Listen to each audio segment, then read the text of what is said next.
Hello बच्चों, हम लोग पढ़ रहे हैं कक्षा 9 का पहला चैप्टर संख्या पद्धति, जिसका ये आज लेक्चर नंबर 14 होगा। इसके पहले लेक्चर में हमने बात की थी कि अंडर रूट एक्स को संख्या रेखा पर किस तरह से निरूपित किया जाता है। उसमें हमने अंडर रूट एक्स को संख्या रेखा पर निरूपित करना सीखा था और साथ ही साथ में उसमें जितने स्टेप थे, चरण थे, उन चरणों को भी समझा था और कॉपी पर लिखा भी था। तो बिल्कुल उसी पैटर्न पे आधारित एक क्वेश्चन है जो हमारे स्क्रीन पे दिख रहा होगा कि अंडर रूट 5 को संख्या रेखा पर निरूपित करना। ये हमको क्वेश्चन उसी पैटर्न पे आधारित है। इसको पहले हम संख्या रेखा पर निरूपित करेंगे और उसके बाद में इसमें जितने भी चरण हम लोग इस्तेमाल करें जाएंगे, जितने भी चरण लगेंगे, उन चरणों को हम लोग एक एक करके कॉपी पर लिखेंगे भी। तो सबसे पहले हम क्या करेंगे, जिस नंबर को प्रदर्शित करना होता है तो अंडर रूट के अंदर जितने नंबर लिखा होता है, जैसा कि पहले वाले में हमने किया था, उसमें अंडर रूट एक्स को प्रदर्शित करना था, इसलिए एक्स इकाई की रेखा हमने खींची थी। इसमें क्या है, इसमें अंडर रूट 5 को संख्या रेखा पर निरूपित करना है। तो हमको क्या करना होगा, सर्वप्रथम सबसे पहला जो स्टेप है हमारा, हमको 5 सेंटीमीटर की लंबाई की एक रेखा अपनी कॉपी पे बनानी होगी। तो हमने सबसे पहला जो चरण था उसमें उस हिसाब से हमने क्या किया, सबसे पहले इसमें हम 5 सेंटीमीटर की एक रेखा खींच लेंगे।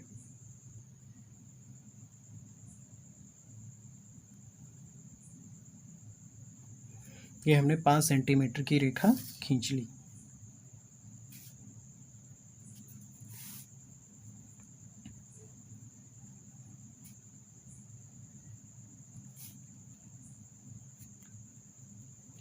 इसके बाद में क्या करना होगा, इसके बाद में एक इकाई इसी को बी से एक इकाई आगे और एक छोटी रेखा हमको बनानी होगी। हमने यहाँ पर इकाई जो लिया है वो सेंटीमीटर है, ठीक। तो हम क्या करेंगे, यहाँ पर हम 1 सेंटीमीटर रेखा बनाएंगे।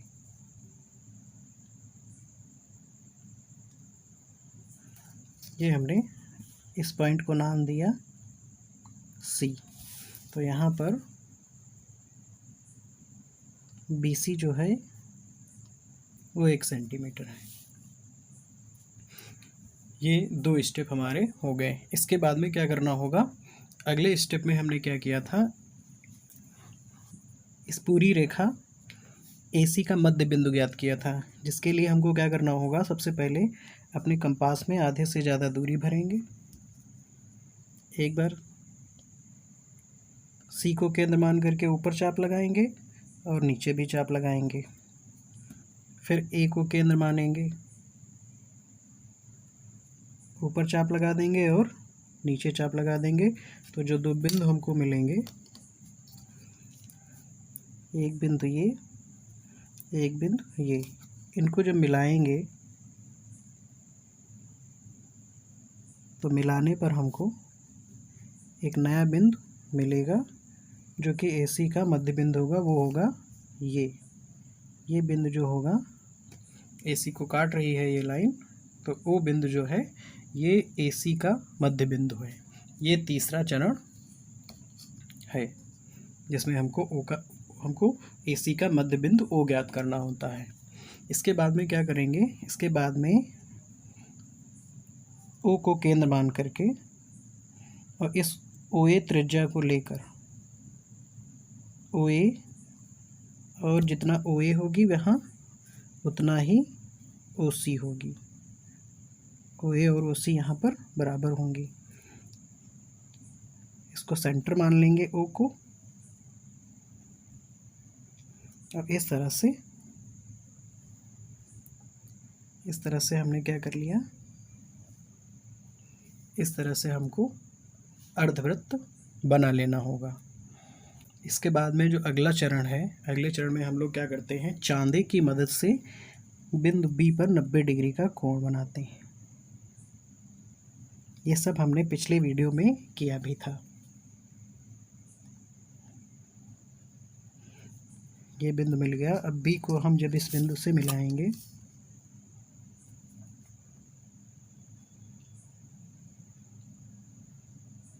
तो बिंदु B पर 90 डिग्री का कोण मिलाती हुई एक रेखा बनेगी जो कि अर्धवृत्त को बिंदु डी पर काटेगी। तो हमने सबसे पहले क्या किया, सबसे पहले 5 सेंटीमीटर की रेखा ए बी खींची, फिर बी सी 1 सेंटीमीटर बनाई, उसके बाद में केंद्र ओ ज्ञात कर लिया, उसके बाद में बी बिंदु को हमने बी बिंदु पर एक 90 डिग्री की रेखा बनाती हुई एक लाइन खींची जो कि अर्धवृत्त को बिंदु डी पर काट रही है। इसके बाद में क्या होगा, इसके बाद में हमने बताया था कि ये जो बी डी लाइन होगी यही √5 होगी, √5 के बराबर ही ये बी डी लाइन होगी। पिछले वाले में x था इसलिए हमने बताया था कि यही लाइन बी डी √x होगी, तो इसमें x की जगह नंबर है 5, तो यहाँ पर बी डी लाइन √5 होगी, √5 के बराबर इसकी लंबाई होगी। ठीक, फिर अगला स्टेप में हम लोग क्या करते हैं, इसको नंबर लाइन पे किस तरह से लाते हैं। इसको नंबर लाइन पे, इतनी लंबाई की रेखा को नंबर लाइन पे लाने के लिए हम लोग यहाँ पे सबसे पहले क्या कर लेंगे, BC को थोड़ा और आगे बढ़ा देंगे। नंबर लाइन पे हमको ये बिंदु प्राप्त करना है √5, इसलिए हम क्या करेंगे, लाइन को थोड़ा आगे बढ़ा देंगे इस तरह से। इस तरह से लाइन को आगे बढ़ाना होगा और इतनी लंबाई BD के बराबर, क्योंकि BD जो है BD √5 के बराबर है, इसलिए हम लोग क्या करते हैं, BD के बराबर इस तरह से अपने कंपास में भरेंगे BD के बराबर, और फिर क्या करेंगे, इस तरह से चाप लगाएंगे। चाप लगाने पर ये संख्या रेखा को किसी बिंदु पे काटेगी, और जिस बिंदु पे ये संख्या रेखा को काटती है उसको मान लिया हमने E। ठीक, तो जितना BD था उतनी ही त्रिज्या, तो उतनी ही लंबाई तो BE है, इसलिए बिंदु E जो होगा वो √5 को प्रदर्शित करेगा। इस तरह से हमने पिछले वाले वीडियो में √x को संख्या रेखा पर प्रदर्शित करना सीखा था। इसमें क्या है, इसमें √5 है, तो वही हमने x की जगह 5 ले लिया। अब जो 5 होगा √5, ये E नंबर जो है प्रदर्शित करेगा। अब कहाँ से होगा, इसकी अगर माने यहाँ पे बिंदु B को हम लोग मान लेते हैं, संख्या रेखा जब बना दी है तो संख्या रेखा पर हमको पता होना चाहिए कि इसमें 0 होता है, +1 होता है, +2 होते हैं और नेगेटिव नंबर भी होते हैं। तो B को हम लोग यहाँ पर मानते हैं ये 0 है, B जो है यहाँ पे 0 मान लिया जाता है। अब 1 इकाई की दूरी पर C था, इसलिए C को हम लोग क्या मानेंगे, 1 मानेंगे। ठीक, इस तरह से 1 इकाई की दूरी पर C हो गया, इसी तरह से 1 इकाई की दूरी पर यहाँ कहीं 2 होगा, फिर आगे 3 होगा, आगे 4 होगा। इस तरह से नंबर लाइन ये कंप्लीट हो जाएगी। इधर भी नंबर होंगे, नेगेटिव नंबर होंगे, लेकिन उनकी हमको ज़रूरत नहीं है। हमको जिसकी ज़रूरत थी वो नंबर हमको मिल गया। यहाँ पे क्या होगा, बिंदु E √5 को प्रदर्शित करेगा। सारे क्वेश्चन जो है हम इसी प्रकार लगाएंगे। बिंदु E √5 को प्रदर्शित करेगा। इस तरह से अगर नंबर बदल भी दिया जाए तो भी हमको यही स्टेप, अगला क्वेश्चन करने में भी हमको यही स्टेप करने होंगे। अब जितना हमने ये किया है, ये सारे चरण हमने लिख रखे हैं, एक एक को समझ लेंगे। हमने इसमें जो जो स्टेप किए हैं उतने चरण हमने यहाँ पे लिख रखे हैं। सबसे पहले हमने क्या किया था, सबसे पहले हमने एक 5 सेंटीमीटर की रेखा खींची थी, इसलिए सबसे पहला जो चरण लिखा गया है वो लिखा गया है, सर्वप्रथम रेखाखंड AB बराबर 5 सेंटीमीटर खींचा। उसके बाद में जो स्टेप था, उस स्टेप में हमने क्या किया था, BC को 1 सेंटीमीटर बढ़ाया था, तो इसीलिए लिखा है रेखाखंड AB को बिंदु C तक इस प्रकार बढ़ाया गया कि BC बराबर 1 सेंटीमीटर। फिर क्या किया था, O बिंदु ज्ञात किया था, मतलब AC का मध्य बिंदु। तो तीसरे चरण में हमने लिखा है कि रेखाखंड AC का मध्य बिंदु O ज्ञात किया। इस तरह से चौथे चरण में हमने OA को केंद्र मान करके अर्धवृत्त खींचा था। तो चौथा चरण लिखा है बिंदु O को केंद्र मान करके OA त्रिज्या को अर्धवृत्त खींचा। इस तरह से पांचवें में क्या किया गया था, BD पर लंब खींचा गया था। तो पांचवें चरण में लिखा है कि बिंदु B पर एक लंब खींचा गया जो कि अर्धवृत्त को बिंदु D पर काटता है। इस तरह से छठे में क्या बताया गया था कि जो BD लाइन आएगी यही √5 के बराबर होगी। तो हमने लिखा है कि रेखाखंड BD √5 सेंटीमीटर होगा। इस तरह से फिर क्या किया गया था, BD को त्रिज्या मानी गई। BD को त्रिज्या मान करके B को केंद्र मान करके एक चाप लगाया गया जो कि बिंदु संख्या रेखा को बिंदु E पर काटता है। यही बात इसमें लिखी है कि √5 को संख्या रेखा पर प्राप्त करने के लिए बिंदु B को केंद्र मानकर BD त्रिज्या लेकर एक चाप लगाया जो कि बढ़ी हुई रेखा BC को बिंदु E पर काटता है और BE BD बराबर होगा √5 के। इस प्रकार बिंदु E √5 को प्रदर्शित करेगा। तो ये सारी प्रक्रिया हुई, इतने स्टेप हमको इस तरह के क्वेश्चन को करने में लगेंगे। सारे बच्चे क्या करेंगे, सबसे पहले इसकी स्क्रीनशॉट ले लेंगे और या चाहें तो इस तरह से अपनी कॉपी पर बना लें। पहले बनाने के बाद में सारे स्टेप अपने वीडियो को पॉज कर लेंगे, रोक लेंगे, उसके बाद में सारे स्टेप कॉपी पर अपनी लिख लेंगे। इस तरह से चाहे तो स्क्रीनशॉट ले सकते हैं, चाहे तो अपने आप अपने नोट्स में अपनी कॉपी में इस तरह से लिख सकते हैं यहाँ तक लास्ट तक। इसके बाद में हम नेक्स्ट क्वेश्चन लेंगे, वो भी बिल्कुल इसी तरह का होगा।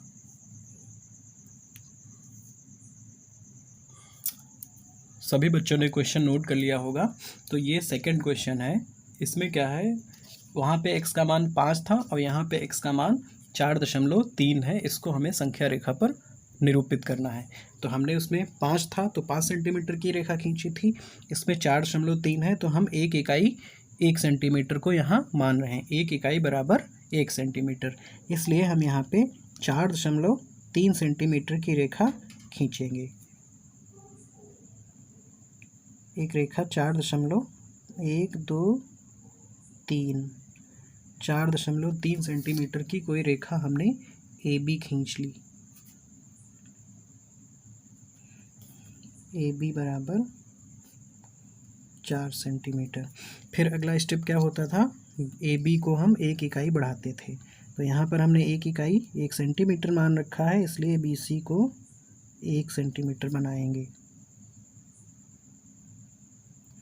और ये जो नया बिंदु है इसको नाम देंगे C।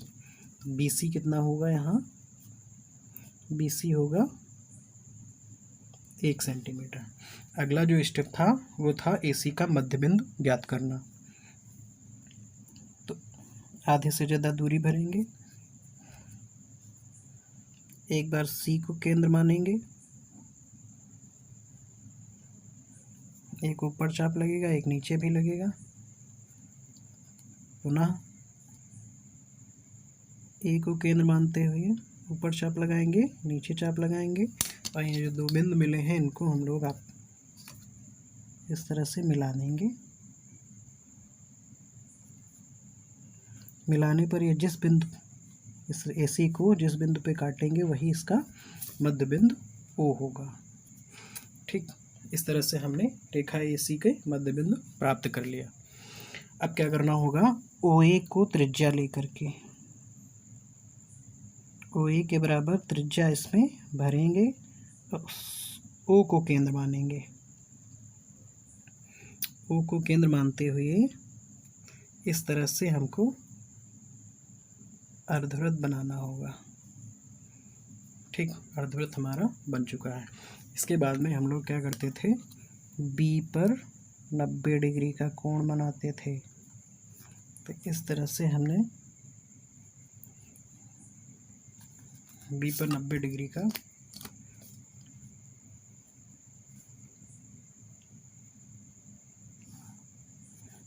ये कोण बनाती हुई रेखा खींच दी और ये जो काटता था रेखा, जो रेखा अर्धवृत्त को जिस बिंदु पर काटती थी उसका नाम था D। ठीक, और यही BD रेखा इस √4.3 3 के बराबर होगी।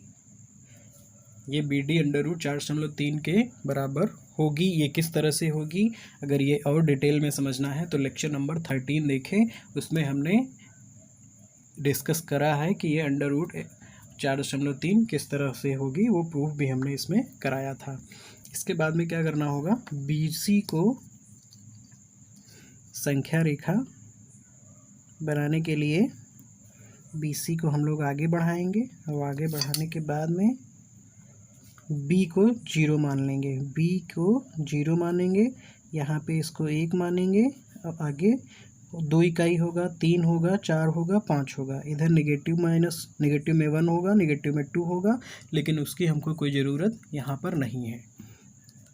अब हम बी डी के बराबर, बी डी त्रिज्या लेकर के,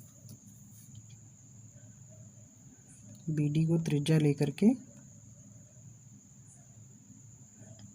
फिर से चाप लगाएंगे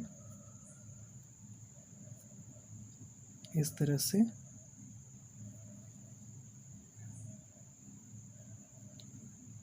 तो चाप जिस रेखा पर, जिस रेखा को जिस बिंदु पर काटता है उसको नाम देंगे ई। ठीक, और यही बिंदु अंडर रूट 4.3 को प्रदर्शित करेगा। इस प्रकार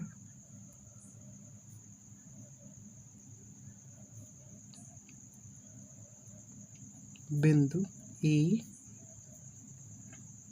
अंडर रूट 4.3 को निरूपित करेगा।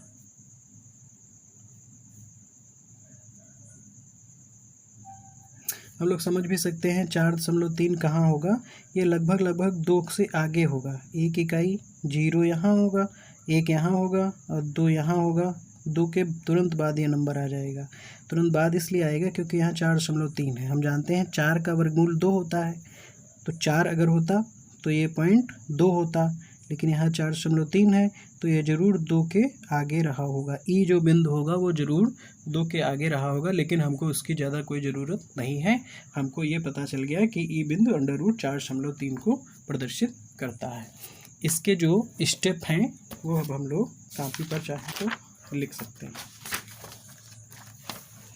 हमने पहले ही ये सारे स्टेप लिख रखे हैं, जैसे कि पहले वाले क्वेश्चन में किया था। सबसे पहले हमने क्या किया, सबसे पहले हमने 4.3 सेंटीमीटर की रेखा खींच दी। फिर क्या किया, ए बी को बिंदु सी तक इस प्रकार बढ़ाया कि बी सी बराबर 1 सेंटीमीटर। सभी बच्चे नोट भी कर सकते हैं स्टार्टिंग से, या स्क्रीनशॉट ले सकते हैं। फिर तीसरे स्टेप में हमने क्या बताया, तीसरे स्टेप में हमने रेखा AC का मध्य बिंदु O ज्ञात किया, रेखाखंड AC का मध्य बिंदु O ज्ञात किया। फिर क्या किया गया, O को केंद्र मान करके O त्रिज्या लेकर एक अर्धवृत्त खींचा गया। फिर अगले स्टेप में बिंदु B पर एक लंब BD खींचा, जो कि अर्धवृत्त को बिंदु D पर काटता है। रेखाखंड BD बराबर अंडर रूट 4.3 सेंटीमीटर होगा। फिर अंडर रूट 4.3 को संख्या रेखा पर प्राप्त करने के लिए बिंदु B को केंद्र मानकर BD त्रिज्या लेकर एक चाप लगाया, जो कि बढ़ी हुई रेखा BC को बिंदु E पर काटता है। इस तरह से सारे स्टेप जितने जब बनाते जाएंगे जितना, उतना सारे स्टेप कॉपी पर लिखते भी जाएंगे। और B बराबर BD बराबर होगा अंडर रूट 4.3 सेंटीमीटर। इस प्रकार बिंदु E अंडर रूट 4.3 को निरूपित करेगा। अब बारी आती है क्वेश्चन नंबर, इसके जो इस वीडियो के आखिरी क्वेश्चन की। आखिरी जो क्वेश्चन हमने लिया है, ये लिया है NCERT बुक से एक्सरसाइज 1.5 का क्वेश्चन नंबर 4। तो जब एक्सरसाइज कर रहे होंगे तो हम ये क्वेश्चन नहीं करेंगे। क्यों? क्योंकि ये बिल्कुल इसी पैटर्न पे आधारित है। इसमें क्या कहा गया है कि संख्या रेखा पर अंडर रूट 9.3 को निरूपित कीजिए। जैसा कि हमने अभी भी किया था, 4.3 को किया था अंडर रूट 4.3 को। उसमें हमने 4.3 सेंटीमीटर की लाइन खींची थी, 1 इकाई 1 सेंटीमीटर के बराबर माना था। इसमें भी हम यही करेंगे, 1 इकाई 1 सेंटीमीटर के बराबर मानेंगे और 9.3 सेंटीमीटर की रेखा अपनी कॉपी पर हम सबसे पहले बनाएंगे।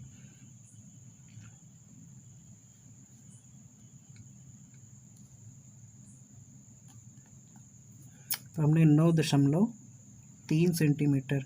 यहाँ पे 9 है, 1, 9.1, 9.2, 9.3।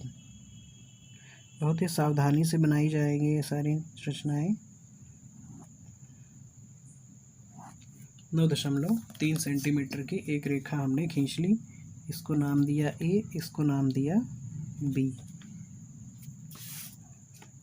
ए बी बराबर 9.3 सेंटीमीटर। और बी सी कितना बनाएंगे? बी सी बनाएंगे 1 सेंटीमीटर। जैसा कि अभी पिछले वाले क्वेश्चन में क्या किया था, ए बी को 1 सेंटीमीटर बढ़ाया था, तो इसमें भी हमको क्या करना होगा, ये सेकंड स्टेप हमारा रहता है।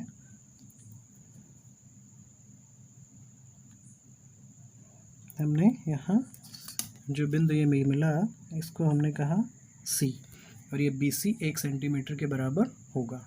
फिर तीसरा स्टेप क्या है? तीसरे स्टेप में हम लोग क्या करते आए हैं, ए सी का मध्य बिंदु ज्ञात किया है। तो इसमें भी हम लोग ए सी का मध्य बिंदु ज्ञात करने के लिए इसमें आधे से ज़्यादा दूरी भरेंगे।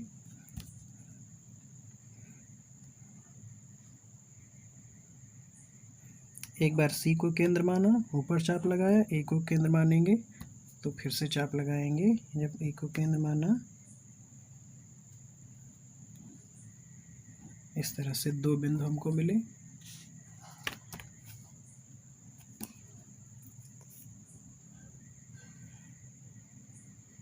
जब दोनों बिंदु को मिलाएंगे तो मिलाने वाली रेखा AC को जिस बिंदु पे काटती है वो बिंदु O होगा। ठीक, इस तरह से वो हमने मध्य बिंदु ज्ञात कर लिया। अब OA त्रिज्या लेकर के हमको क्या करना होता है, OA त्रिज्या लेकर के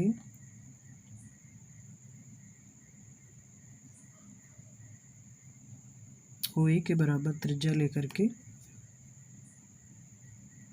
हमको अर्धवृत्त खींचना होगा।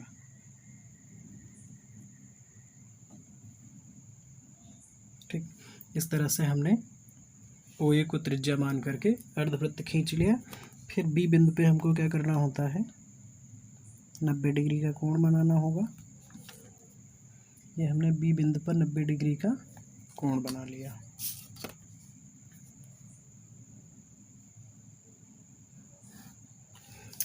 ये D बिंदु हमको मिल गया, जैसा कि पहले क्वेश्चन में भी मिला था। और यही BD जो रेखा होगी, इसकी जो लेंथ होगी वो 9.3 सेंटीमीटर के बराबर होगी या इकाई के बराबर आएगी।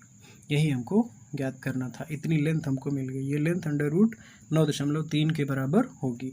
अब इसको संख्या रेखा पर प्रदर्शित करने के लिए हमको संख्या रेखा यहाँ पे बनानी पड़ेगी। तो हमने क्या किया, BC को ही इस तरह से आगे बढ़ा लिया जाता है और इसी पर नंबर लिख दिए जाते हैं।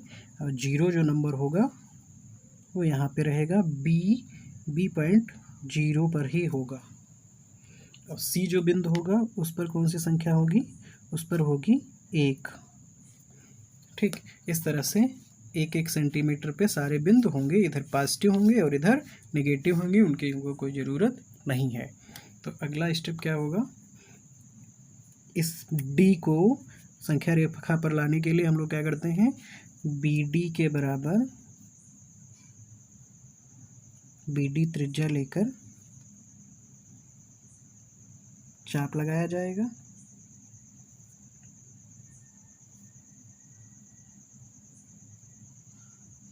ये संख्या रेखा को जिस बिंदु पे काटेगा वही बिंदु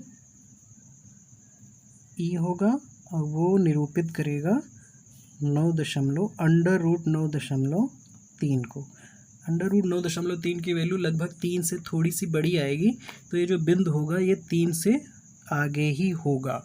अगर सही से चित्र बना होगा तो चित्र में हम देखेंगे कि ये 1 हो गया, यहाँ कहीं 2 होगा और यहाँ कहीं 3 आएगा और 3 के तुरंत बाद E पॉइंट आएगा। लेकिन हमको वो इतना डिटेल में नहीं समझना है, हमको केवल √9.3 कहाँ होगा ये दिखाना है। तो हमने दिखा दिया कि ये बिंदु जो होगा E √9.3 को प्रदर्शित करेगा।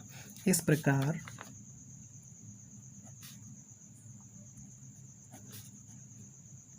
प्रकार बिंदु E √9.3 को निरूपित करेगा। इसके भी जो चरण हैं वो हमने यहाँ पे लिखे हैं, तो सभी बच्चे पहले ये अपना इसकी स्क्रीनशॉट ले सकते हैं और या अपनी कॉपी पे इसको इस तरह से बना लें। बनाने के बाद में हम सभी भी चरण जो है वो लिखवा देंगे। अब बना लिया होगा तो सभी अब बच्चे यहाँ से इसका स्क्रीनशॉट ले सकते हैं। इसमें वही चरण लिखे हैं कि सबसे पहले 2.3 सेंटीमीटर खींची लाइन, उसके बाद में BC 1 सेंटीमीटर बढ़ाया, फिर AC का मध्य बिंदु ज्ञात किया, फिर बिंदु O को केंद्र मानकर OA त्रिज्या लेकर एक अर्धवृत्त बनाया, उसके बाद में बिंदु B पर एक लंब खींचा BD, मतलब 90 डिग्री का कोण बनाती हुई रेखा खींची जो कि अर्धवृत्त को बिंदु D पर काटता है। फिर रेखाखंड BD 9.3 सेंटीमीटर होगा और √9.3 को संख्या रेखा पर प्राप्त करने के लिए बिंदु B को केंद्र मानकर BD त्रिज्या लेकर एक चाप लगाया जो कि बढ़ी हुई रेखा BC को बिंदु E पर काटता है। तो BE बराबर होगा BD के और BD बराबर होगा √9.3 सेंटीमीटर। इस प्रकार बिंदु E √9.3 को प्रदर्शित करेगा। इस तरह से हमने सीख लिया कि √x को संख्या रेखा पर किस तरह से प्रदर्शित किया जाता था और साथ साथ हमने उस पर आधारित 3 क्वेश्चन कर लिए। ये क्वेश्चन जो है एक्सरसाइज 1.5 का चौथा क्वेश्चन NCERT बुक का है। इसके बाद में जो हमारा टॉपिक रहेगा वो हम नेक्स्ट वीडियो में डिस्कस करेंगे। तब तक ये काम कंप्लीट कर लीजिए।